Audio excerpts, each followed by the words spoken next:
Trong hoạt động hôm nay các con hào hứng sử dụng hột hạt, ống hút và que để xếp thành chữ cái U, các con khéo léo lựa chọn vật liệu rồi nhẹ nhàng đặt từng hạt, từng đoạn ống hút theo đúng nét chữ. Qua hoạt động, trẻ rèn sự khéo tay, khả năng nhận diện chữ cái và thêm hứng thú khi học ngôn ngữ thông qua những nguyên vật liệu quen thuộc và đầy màu sắc.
Con là Võ Âu Phước Thường bằng học bơi.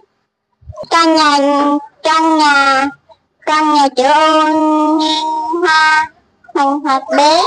Con làm chữ U yên hoa đạt bằng hạt bé. Làm chữ O viết hồn bằng hàng bé.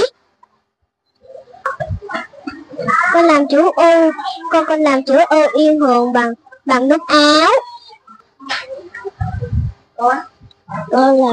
Con làm chữ O in hoa bằng ống hút.